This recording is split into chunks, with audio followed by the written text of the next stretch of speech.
곽수종의 뉴스 정면 승부. 곽수종의 뉴스 정면 승부.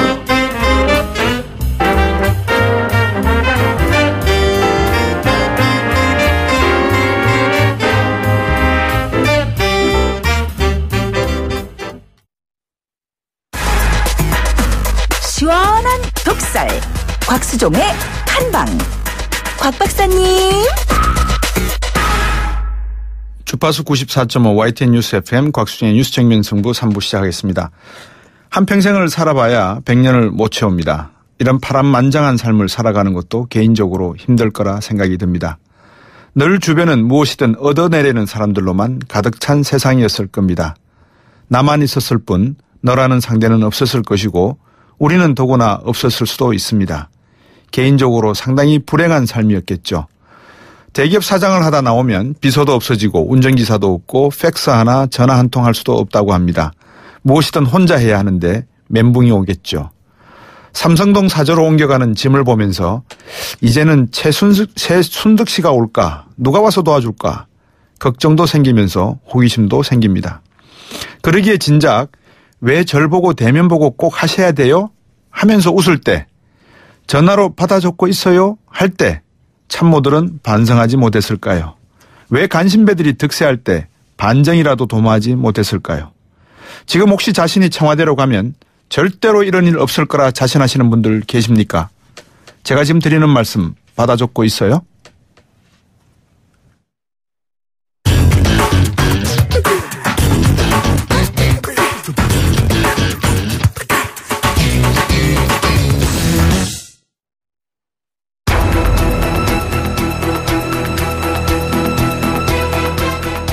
결국 피청구인의 위헌 위법 행위는 국민의 신임을 배반한 것으로 헌법 수호의 관점에서 용납될 수 없는 중대한 법 위배 행위라고 보아야 합니다.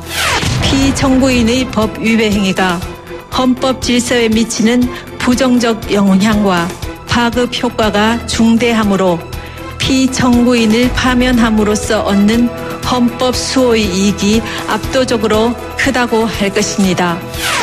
이에 재판관 전원의 일치된 의견으로 주문을 선고합니다. 주문, 피청구인 대통령 박근혜를 파면한다.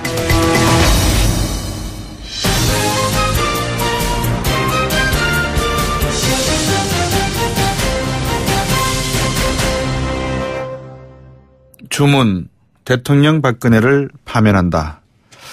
오늘 방송에서 여러분들 많이 들으셨고 또 지금까지 아마 상당 기간 동안 이 이야기가 회자될 것 같습니다.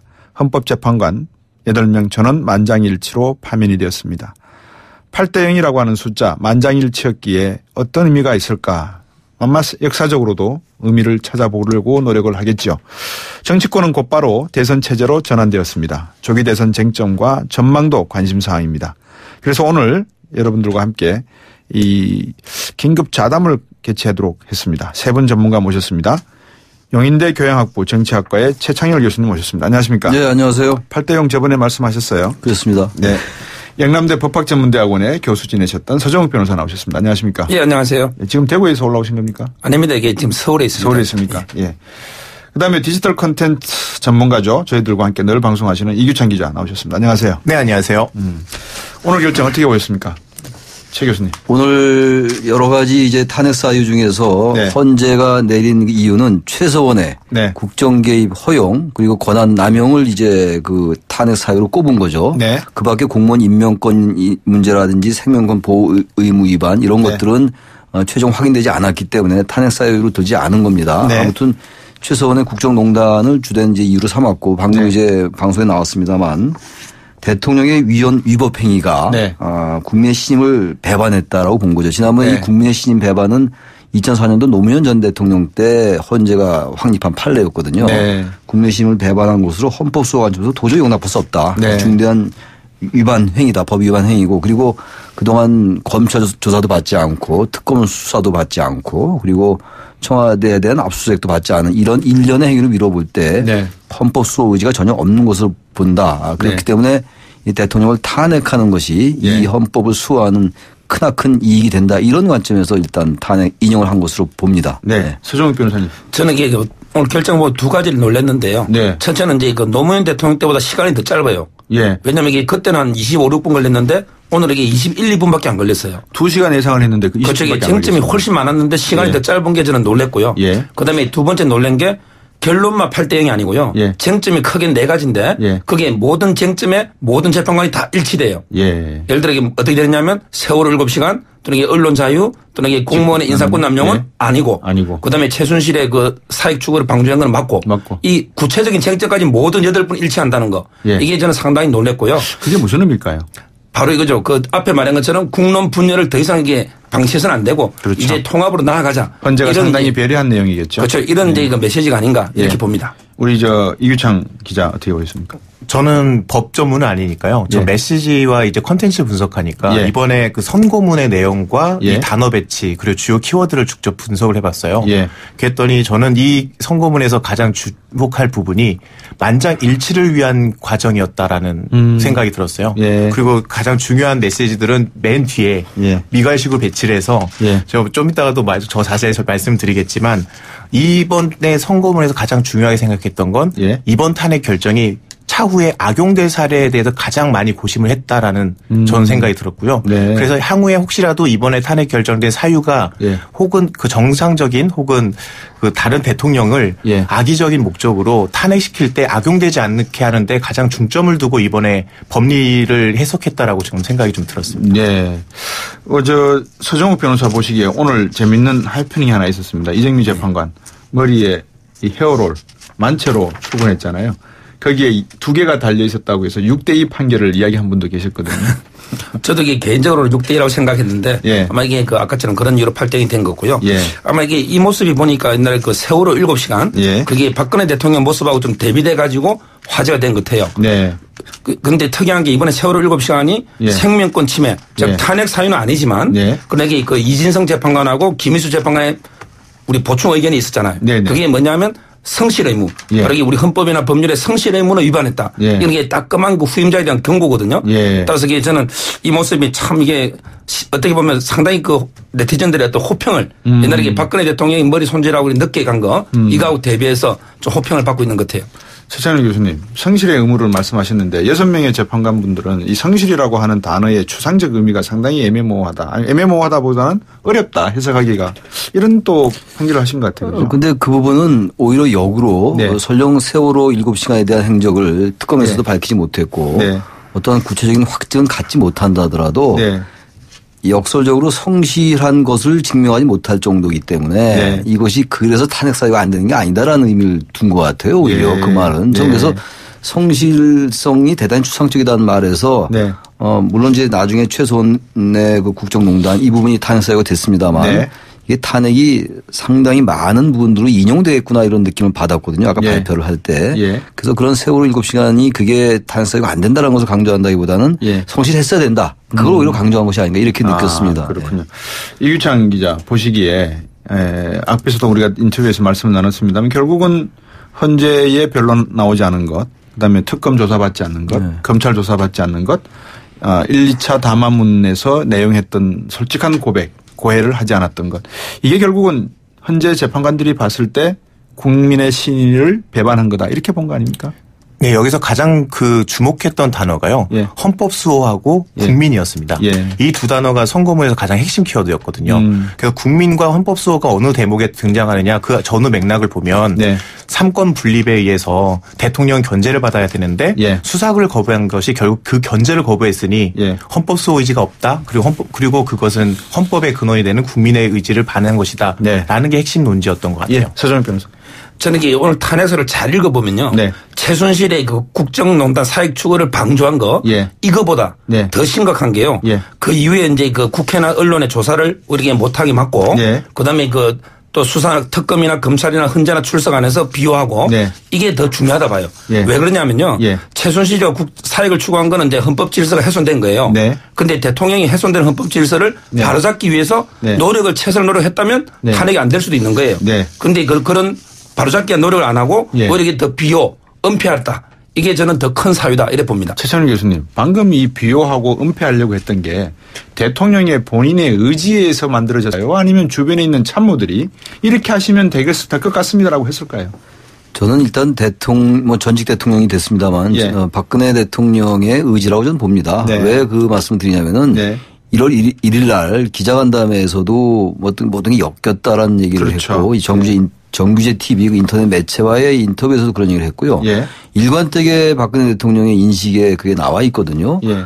담화에서도 이제 특검 조사 받겠다, 검찰 수사 받겠다고 했지만 일단 부인했단 말이죠. 그리고 네. 아주 극소수의 연설문 이런 것만 좀 도움을 받았다고 얘기를 했거든요. 예. 그야말로 은폐하고 뭔가 스스로에 대해서 어떤 스스로가 아는 것에 대해서 솔직하지 않았던 거예요. 그걸 헌재가 지적한 거라고 보고 네. 그런 것들이 아마 탄핵을 공고히 하는데 더 기여했을 거라고 봅니다. 그래서 네. 참모들도 사실 거기에 상당히 건의를 하고 이랬어야 되는데 그런 참모들은 주위에 없었던 것 같아요. 네. 근데 그렇다는 건 결국은 대통령 본인이 확고한 그런 뜻을 가지고 있었기 때문에 참모들도 그러한 건의를 못한 게 아닌가 생각이 들고 네. 참모들의 책임도 크죠 물론. 그러나 역시 책임은 대통령 본인이 져야 됐던 거다 이렇게 봅니다. 이렇게 하면 여쭤보면 어떨까요? 박근혜 전 대통령의 카리스마는 도대체 어디서 품어져 나오는 겁니까? 그 카리스마는 글쎄요. 산업화 과정에서 박정희 전 대통령의 그 산업화의 신화라는 게 있잖아요. 예. 역사의 공과 과가 있는 건데 예. 산업화와 민주화의 두 가지는 반드시 성취해야 되는 과제들이었는데 네. 박정희 대통령은 민주화를 희생하면서 산업화 성취했어요. 예. 그리고 태생적으로 불의한 정권을 비호하기 위해서 경제 성장 제일주의 네. 그리고 안보 이데올로기의 두 가지 양대축으로 그렇죠. 이 정권을 유지했던 거 아니겠어요? 예. 거기서 배태된 카리스마라고 좀 봐요. 거기에 네. 이제 분단 변수라는 게 아우러지면서 예. 냉전 사고와 반공 의식 이런 것들이 한국 사회의 보수화 진보를 왜곡되게 끌고 갔던 거였거든요. 네. 그래서 어쨌든 박근혜 대통령은 박정희 대통령을 연상시켰던 것이고 예. 박근혜 대통령에 대한 반대는 안보 저해 세력 예. 이른바 종북 예. 이런 식의 잘못된 등치가 계속 이루어졌던 것이 아닌가. 그래서 이번에도 태극기 집회에 나온 많은 분들이 네. 전혀 그야말로 안창호 재판관이 보충 의견에서 얘기한 것처럼 보수와 진보의 문제가 아님에도 불구하고 네네. 이 부분을 완전하게 무슨 안보 문제, 종북 문제 이렇게 많이 갖고 왔었거든요. 이건 네. 사실 다 같이 연결되어 있는 문제다. 그래서 사실 예. 그 질문에 대한 답변이 된다면 네. 카리스마라는 것은 결국은 아버지의 후광. 예. 그 아버지의 후광이라는 것은 분단 변수, 예. 산업화, 예. 경제 성장 이런 것과 같이 아우러졌던 것이 아닌가 이렇게 보입니다. 네. 지금 방금 최창일 교수님께서 아주 좋은 말씀을 해주셨는데 우리 최정욱 변호사님 박정희 신화가 결국 박근혜 전 대통령 탄핵으로 무너졌다. 이제 이런 평가가 나오고 있거든요. 그렇죠. 이게 아무래도 딱 연결돼 있다 보니까 그런 예. 면이 일부 있긴 한데요. 예. 근데 저는 이제 좀 달리 생각하는 게 예. 예를 들어 아무리 아버지고 딸이고 하지만 네. 저는 이게 대통령으로서 공과는 공정하게 별도로 평가해야 된다 보고요. 네. 저는 이게 박정희 대통령의 공도 많이 있거든요. 예. 산업화나 예. 물론 이게 과도 있겠지만 이건 이거대로 평가하고 예. 그다음에 저는 박근혜 대통령도 비록 탄핵이 됐지만 예. 저는 이게 공이 전혀 없다고는 안 합니다. 네. 왜냐하면 이게 또 안보라든지 외교라든지 공도 있기 때문에 저는 예. 이게 냉정하게 예. 분리해서 이게 따로 평가하는 게 맞지 않나 예. 이렇게 생각합니다. 이규창 기자, 우리가 이제 보통 언론에서 또 정치인들이 적폐청산 그러잖아요. 네, 그렇죠. 적폐가 뭐예요? 사실 이번에 적폐청산이라고 할 때 예. 사실 이번에 판결을 보면 적폐와는 관계가 없었습니다. 예. 예를 들어 세월호 사건과는 사실 이번에 전혀 무관했고요. 예. 그리고 이번에 적발된 어떤 사익 추구나 이런 것도 사실은 그 돈을 조성하는 과정까지였지만 사실 그 돈을 어떻게 쓰거나 하는 어떻게 보면 거의 진행 중이거나 거의 미수에 가까웠거든요. 네, 네. 그러니까 이번에 얘기한 적폐청산에서 사실 구체적인 대상이 마땅히 없습니다. 네. 오히려 박근혜 대통령을 예를 들면 박정희 정권의 연장 정도를 본다면 네. 과거로 쭉 연정을 할 수 있겠지만 네. 그리고 최순실 씨가 갖고 있던 재산 사실 다 그 과거에 형성됐던 거니까 네. 이번에 적폐라고 하면 사실 이번에 사안과는 정확하게 맞아떨어지는 부분이 사실 잘 없다고 느끼거든요. 예. 저는 일리가 있는 말씀이지만 전 적폐와 관련된다고 봅니다. 왜 그런 말씀드리냐면은 예. 미르케이 스포츠재단의 출연금을 강요했다. 이게 권한남용으로 나온 거잖아요. 네. 이게 적폐입니다 바로. 예. 대통령이 어떻게 기업에 강요할 수 있겠어요. 그러니까 기업은 사적 영역인데 네. 공적 권력, 국민이 위임한 권력을 자신의 권력으로 잘못 해석한 거예요. 네. 전형적으로 위임민주주의의 모습이거든요. 아주 네. 후진국적인 정치 행태거든요. 네. 전형적인 적폐죠. 그러니까 권력을 사유할 수 있다. 예. 그런 잘못된 인식. 예. 그게 쌓인 폐단이에요. 네. 그게 정경유착인 것이고. 그래서 이번에 이 탄핵은 결국은 적폐청산과 밀접하게 연관된다. 저는 이렇게 봅니다. 네. 그 적폐라고 하는 게 이 정경유착의 연결고리. 그렇습니다. 또 되지만 결국 비선이라고 하는 것이 늘 존재해 왔다는 것. 그리고 이 패권이라고 하는 것. 그렇죠. 이런 것들이 다 연결되어 있다. 연결되어 있다고 봐야죠. 그렇죠. 자, 우리가 지금 이 탄핵 전국 속에서 이제 이 탄핵 찬반으로 갈라져서 결국은 오늘도 두 분의 안타까운 또 그렇습니다. 희생자가 나오신 것 같은데 어떻게 봐야 됩니까? 이게 말로만 정치인들이 뭐 또 끝났다고 해서 이제 통합해야 됩니다. 하해야 됩니다. 이 정치는 말이라고 하지만 이 말을 너무 이렇게 막 남발을 하니까요. 가치가 없어지는 것 같아요. 어떻게 보세요? 저는 이게 그 박근혜 대통령이 꼭 한마디 구원을 드리면요. 네. 오늘도 이게 그 승복한다는 아무런 메시지가 없잖아요. 예. 그러니까 박근혜 대통령은 이제 그 법적 재판은 이미 끝났어요. 예. 그런데 앞으로 이게 역사의 심판에서 또 역사적 재판이 남아 있잖아요. 예. 그러면 거기에서 어느 정도 조금이라도 역사적 재판에서 저는 이게 인정을 받으려면 네. 지금이라도 예. 무조건 이게 그 승복해라. 특히 태극기를 든 지지자들에게 네. 무조건 승복해라. 이래야만 이게 저는 우리나라 법치주의나 민주주의가 한 걸음이라도 더 앞으로 나아갈 수 있다 보거든요. 예. 만약에 승복이 안 되면요. 정말 이게 대혼란이 오면서 역사의 수레바퀴를 뒤로 돌리게 돼요. 네. 저는 이게 박근혜 대통령이 정말 그 승복 고언을 하나 드리고 싶습니다. 네. 최찬희 교수님. 대통령이 당연히 그런 말씀을 해야죠. 예. 그런데 제가 보기에는 그런 말씀, 그런 얘기를 할 가능성은 좀 낮아 보여요. 예. 왜 그 말씀을 드리느냐 하면 아까도 제가 말씀드렸습니다만 대통령 박근혜 전 대통령의 일관된 사고는 자신의 잘못을 인정하지 않는 거거든요. 알면서 인정을 안 하는 것인지 정말 잘못이 없다고 생각하는 것까지는 모르겠어요. 네. 대통령 대리인단들의 발언을 미루어 볼 때는 정말 잘못한 게 없다고 생각하는 것 같아요. 네. 그 정도의 잘못은 약간 있다 하더라도 이게 무슨 그 대통령직을 그만둘 정도는 아니지 않느냐라는 그런 네. 인식이 깔려 있는 게 아닌가. 그거는 인터넷 매체와의 인터뷰 그리고 1월 1일 날 기자간담회 때의 얘기 네. 그리고 대통령 대리인단을 통한 대통령의 의견 같은 것들로 나타나고 있는 거 아니겠어요? 네. 그렇기 때문에 우리 서정욱 변호사가 아주 좋은 말씀 하셨는데 네. 저는 대통령이 이 탄핵이 인용되고 난 다음에 오늘 바로 얘기했어야 돼요. 아까 황교안 권한대행이 담화를 발표했잖아요. 그 네네. 시간에 대통령이 얘기했어야 되는 겁니다. 네. 정말 이러이러한 잘못이 있었다. 법치주의고 민주주의를 훼손하지 않는다는 측면에서 일국의 대통령으로서 이걸 승복한다. 받아들인다라고 얘기하고 네. 그 자신에 대한 지지자들에 대해서도 이게 우리가 뭐 불만이 좀 있다 하더라도 이거 승복해야 됩니다라고 얘기해야죠. 예. 그래야지 국민들이 대통령 뽑아준 국민들에 대한 최소한의 예의고 저는 그 소임이라고 보는데 저는 모르겠어요. 앞으로도 이제 뭐 청와대를 나갈 때까지 시간이 좀 있으니까 네. 사저로 떠날 때까지 그런 입장을 표명하리라고 좀 기대까지는 아니더라도 그렇게 꼭 해야 되는 게 아니냐 이런 생각을 좀 합니다. 이 하야를 왜 선택하지 않았을까요? 전 바로 같은 그 맥내로 봐요. 자신이 잘못한 게 없는데 네. 그리고 잘못한 게 없기 때문에 그리고 법리적으로 더군다나 입증될 게 없다. 아니 여전히 오늘도 서석구 변호사가 나와서 그런 얘기를 하잖아요. 고영태의 어떤 증인신청 이런 거 받아주지 않았다. 네. 지금 그건 지금 탄핵하고는 아무 관계 없는 게 오늘 헌재 재판으로 볼 때는. 네. 그럼에도 불구하고 지금 서석구 변호사가 그 얘기를 하고 있고 스스로가 잘못한 게 없기 때문에 하야할 수가 없는 거죠. 하야를 하게 된다면 당연히 그런 의혹과 혐의를 다 인정하는 게 돼버리는 거니까 네. 하야할 수 없는 거였지만 또 시계를 돌려보면요. 지난해 또 4월 퇴진할 수 있다는 얘기를 했었어요. 예. 물러나 각오가 그렇죠. 돼 있다. 그러다 보니까 대통령의 본인의 스스로의 이 사고가 많이 이렇게 얽혀져 있는 게 아닌가 생각이 들어요. 예. 하야를 얘기했다는 건 어쨌든 잘못이 있으니까 하야를 하겠다고 얘기했던 것이고 네. 그 이후에는 쭉 진행되는 과정을 보니까 태극기 집회의 규모도 커지고 네. 지지자들도 뭔가 결집하는 것 같고 이러다 보니까 다시 태도를 돌변시킨 거라고 봅니다. 예. 그러다 보니까 하야는 전혀 생각하지 않았던 것이고 예.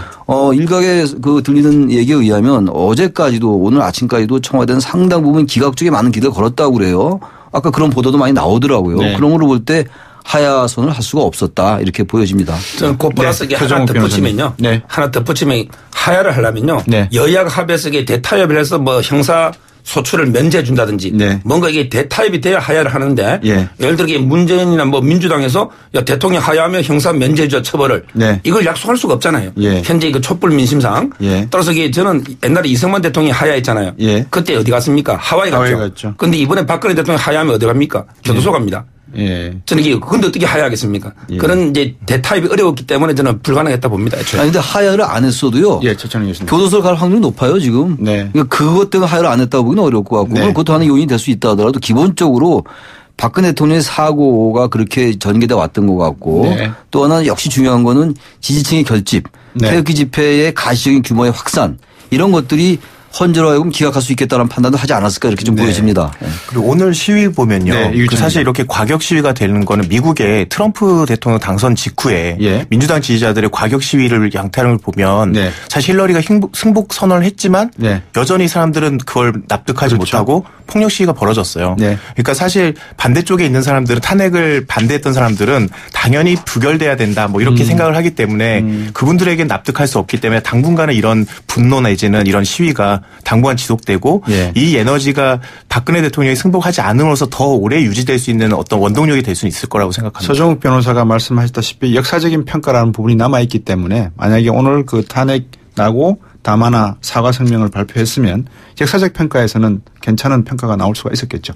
자, 여러분들 지금 모시고 긴급 토크를 하고 있습니다. 담화를 나누고 있는데 영인대 교양학부 정치학과의 최창렬 교수님 그리고 서정욱 변호사 디지털 콘텐츠 전문가 이유찬 기자와 함께하고 있습니다. 4부에서 이어가겠습니다.